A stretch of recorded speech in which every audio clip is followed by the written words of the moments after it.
ఇవాళ మహా న్యూస్ పైన బీఆర్ఎస్ పార్టీ రాక్షస మూకలు దాడి చేసినటువంటి ఘటన హైదరాబాద్లో జరిగింది. దీన్ని తెలంగాణ బీసీజేఏసీ తీవ్రంగా ఖండిస్తూ ఉంది.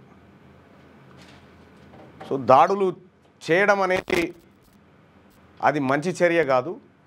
బీఆర్ఎస్ పార్టీ అల్లరి మూకలు, మరీ ముఖ్యంగా కేటీ రామారావు తయారు చేసినటువంటి అల్లరి మూకలు గతంలో అనేక సార్లు అనేక మీడియా సంస్థలపైన దాడులు చేయడం, అధికారం చేతిలో ఉన్నప్పుడు అరెస్టులు చేయడం, అక్రమ నిర్బంధాలు చేయడం, ఇవన్నిటికీ బీఆర్ఎస్ పార్టీ దగ్గర లేని గుణం అంటూ లేదు. అన్ని గుణాలు ఉన్నాయి. ఈ దాడుల విషయంలో కానీ, ప్రజల్ని హింసించే విషయంలో కానీ. ఇవాళ ఫోర్త్ ఎస్టేట్ పైన ఇవాళ కొత్తేం కాదు మహా న్యూస్ పైన దాడి. అనేక సంస్థలపైన దాడులు చేసుకుంటూ ఇవాళ మహా న్యూస్ వరకు కూడా వచ్చారు. రేపు పొద్దుగాల TV9 మీద కూడా దాడి చేస్తారు. పెద్ద కథ ఏం కాదు.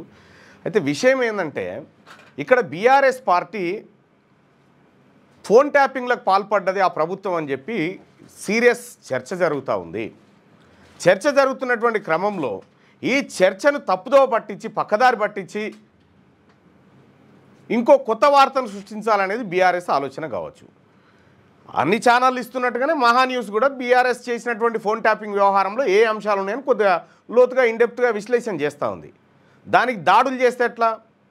మళ్ళీ కేటీ రామారావు గారే ట్వీట్ చేసి దాడులు హేమమైన చర్య, నీకు సూటబుల్ కావు కేటీ రామారావు గారు, ఇటువంటి మాటలు నీకు సూటబుల్ కావు, దాడులు హేమమైన చర్య అని చెప్పి చెప్తూ మీడియా హద్దులు దాటుతూ ఉందని చెప్పి, మీడియా తప్పుడు వ్యవహారాలు చేస్తుంది అంటే, మీకు భజన చేసినన్ని మీరు పరిపాలనలో ఉన్నప్పుడు భజనకే సరిపాయే.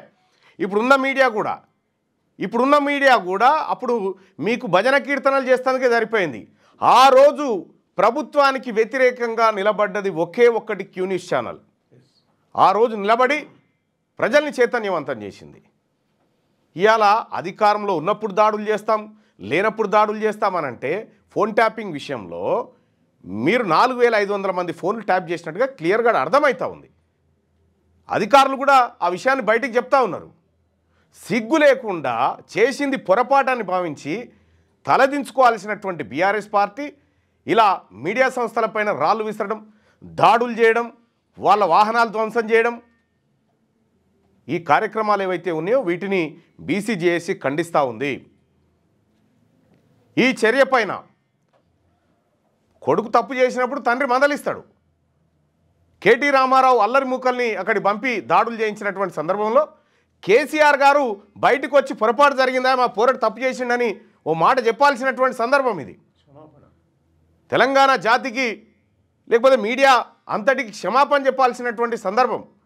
మరి ప్రతిపక్ష నాయకుడిగా ఆయన పాత్ర ఏ పాత్రదో మనకు అర్థమవుతూనే ఉంది. తెలంగాణ పొలిటికల్ జేఏసీగా మేమందరం కూడా ఈ దాడిని ముక్త ఖండంతో ఖండిస్తూ ఉన్నాం. వీలైతే రేపు మహా న్యూస్ కార్యాలయానికి పోయి పరామర్శ చేస్తాం. హైదరాబాద్లో వాతావరణాన్ని చెడగొట్టినా నిజంగా దాడులే కావాలి అనుకుంటే ఎంతమంది ఉన్నారు? మీ వెలమోళ్ళంతా పిడికేడు మంది లేరు. బీసీలందరూ కూడా దగ్గితేనే ఖతమైపోతారు. ఆ పరిస్థితిలో మీరు ఈ వాతావరణాన్ని సృష్టించడం అనేది తప్పు. క్యూ న్యూస్ పైన గతంలో దాడులు చేసినటువంటి వ్యక్తులు ఎవరైతే ఉన్నారో వాళ్ళ ఈ ఫైళ్ళు మళ్ళీ కొలాయిస్తాం. ఎవడెవడు దాడి చేసిన ఏం కథ అనేది ఇదే ముఠా లెక్క కనిపిస్తూ ఉంది అక్కడ కూడా.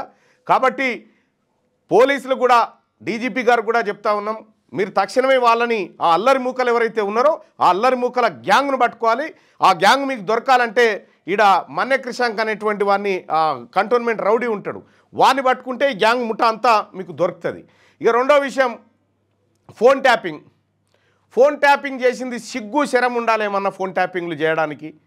మావోయిస్టుల పేరు పెట్టి మా ఫోన్లని ట్యాప్ చేసి వీళ్ళు మావోయిస్టు సానుభూతి పరులని చెప్పి, నీకు దమ్ముంటే బీఆర్ఎస్ పార్టీ నాయకులకు దమ్ము ధైర్యం ఉంటే ఫోన్ ట్యాపింగ్ విషయంలో నోరు విప్పండి చూద్దాం.